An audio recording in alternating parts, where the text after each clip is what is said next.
Hi, this is Wasabi. Welcome to the channel. Please follow the channel if you like the content by hitting the subscribe button so you can get more content. This is the Prokhorovka map, and they've combined aspects of fire assailing with this map in the new 1.0 version, so there's no separate fire assailing map as far as I'm aware. We're starting on the north tier, which is a good opportunity for light tanks to basically spot more damage as there's a larger damage pool. So what we're doing is we're heading over to the one line around the E1 area. The main intent here in this first pass is to deny access to the bushes on that top part of the E1 line. Enemy light tanks can park themselves there and passive spot a fair way down the one line if they get there. So we've achieved that so far. And we spotted the M25 just there. He takes a shot at us, goes overhead. Not a lot of danger in being hit there as we're below the ridgeline, but we just need to be careful. Cromwell on the other side of the map there has been spotted. He will be a dangerous player in the game, so we just want to be wary of him. We're going to keep that MT25 lit if we can, and we'll just keep circling around on this part of the map, keeping under the ridgeline and just popping up over to get lights.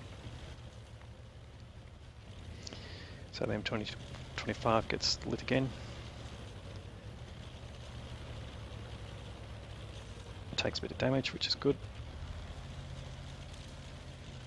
And we spot a Panzer IV-H, which has gone and parked itself on the side of the railway line. So the MT25 is probably after us to some extent, but he's doing the same thing roughly as we're doing, doing a bit of circle work. T-34 moves up, a little bit dangerous for a tier 5 tank in this game. We're just going to go up to this top bush here and park there ourselves, get our binocs activated and see what we can spot. And not sure if it was us or the T-34, but the Leo appears. And it looks like the T-34 is getting the spotting damage for that. So we'll just keep him lit if he runs away. And the MT25 takes down that T-34, so it's up to us now to spot, and there we go. Leo's fired probably, which has revealed him again, and we're getting the damage from the remainder of his life there. Take a risky shot there in case the MT25 is around, or could have been spotted ourselves. But he's far enough away that, yeah, our IS decides it's a good thing to push up, so we're just going to go ahead and give him some eyes a bit further in his own view range. He's taking some damage, so there's clearly some TDs down there. We're just going to move up to this bush and again activate binoculars. It looks like shots coming in from the other side of the map. There. Another enemy's been spotted, which is the Su-85. And then another tank destroyer, the T-25-2, just been up in the corner, and they're all taking damage. So we're just trying to get some shots in T-25 to reduce his impact on the game. And he goes down.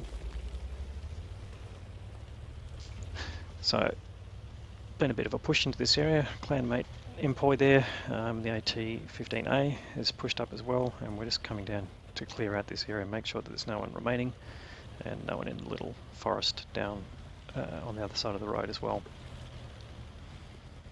So it's all checking out clear so far. And earlier in the game we were 0-4 down, we've pulled that back up to even now, and here we spotted running away. So we'll just see if we can take him out. And there he goes. So we'll push up a bit further now. No chance really of getting spotted by the arties we're firing. His view range is really limited. Still looking to see whether that Panzer IV-H is around. So we'll just keep pushing up. And there we spot the M4. So we're just going to target him, put the reticle over him, and use the T key, and that puts the command up there to request fire at him. And the TOGs and the AT-15A are basically reducing his health, and he goes down. So we'll just continue to push forward, see if we can spot the enemy as well. We can see up in the north that our base has been crossed over. That'd be the VK up in the north from the enemy side, who's gone across there, and he just gets spotted by the artillery as he gets onto the close to the one line. I'm just going to go sit on top of the railway track and look for anyone else coming down our way, because they would have seen us all moving down by the M4's information, and our binoculars kick in just in time to see the KV3. A little bit odd there that he is so close before we saw him, and we get spotted as a result. So we're going to run away. We don't want to really get hit by his big gun, and he starts to crest over. And there you go, the Panzer IV-H gets lit up. The TOGs have pushed forward. They're a bit exposed here, and they're effectively hit point pinatas, so both those enemy tanks are going to have a go at them. We'll try our best to take out that Panzer IV-H as well. Have much impact on the KV3. Panzer IV-H went dark, but he must have fired it, so he reappears, and we take him out. So the KV3 moves across. He's going to take down those TOGs. They're not really going to go far, but it's the Cromwell that's actually destroying the TOGs as well. He's probably up on the ridge line. We're just going to move a bit closer up that way.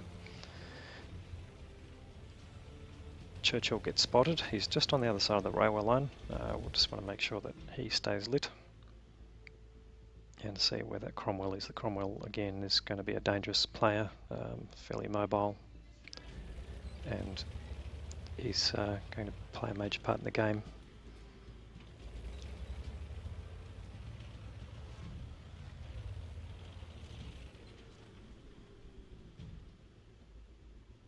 So we're just looking around the KV3. He's actually tucked himself away in the corner. Just try and put some shots into him. Not really going to do much, but trying to annoy him. And the Cromwell gets spotted, as do we. So we're just going to back off. The Cromwell fires overhead and we run away. So now my goal is to try and keep the Cromwell lit, and as well as the KV3, so that we can get the artillery and the AT-15 to focus on them. There's also an M7 spotted up in the distance. Their artillery takes a shot at me and misses. It's not going to be easy to hit a moving light tank, although it is possible. Good sign that the Cromwell takes a bit of damage from our spotting, so any reduced health on the Cromwell is going to be a good thing. And so we'll just come back and work the ridge line looking for any incoming, and there's the KV3, and we get lit probably more by the Cromwell than the KV3. The Cromwell's running away. Artillery takes another shot, and there's incoming, that's probably the M7, but there's a lot of tanks moving his way, so he's not going to last very long.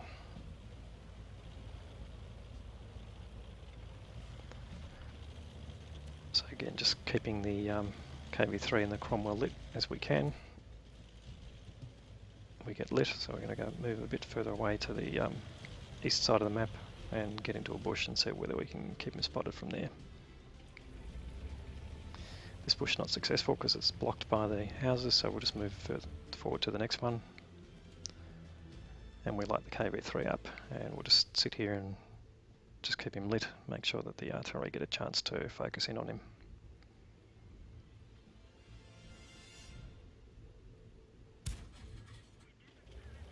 Now I make a mistake here and try and shoot him. It's not going to achieve anything because it bounces off and I get lit as a result. And again, that'll be the Cromwell, and I take a shot from the Cromwell as it's going further on. So we're now just going to try and make sure we stay away from the KV3, but keep as lit as much as possible. He's now going to take 5 from the AT-15A. Yeah, he's getting whittled down, as you can see. Our mate's doing a good job there.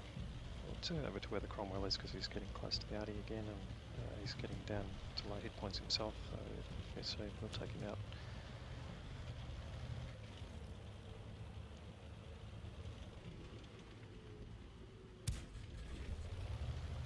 And finally he gets taken out by the T-67. So the final enemy is the artillery, so we're just going to head over to the north end of the map, cover the off the A0 area in case he's trying to hide in an area where he thinks we might not look.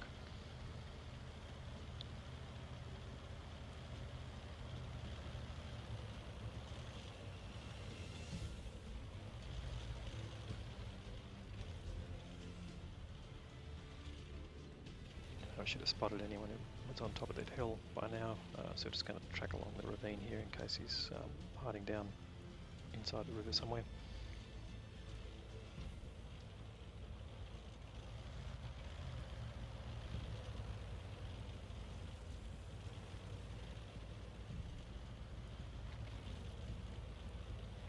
And if he's not there, we're looking at the ravine on the bottom side of the hill, but no need for that because he's spotted heading down the railway line. So we'll just see if we can get some shots on him as he's doing that.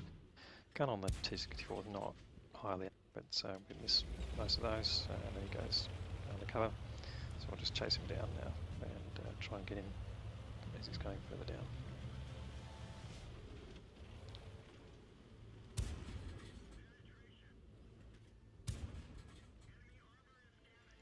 So after getting shot twice, he turns around to try and line us up, misses, and we kill him, and that's the end.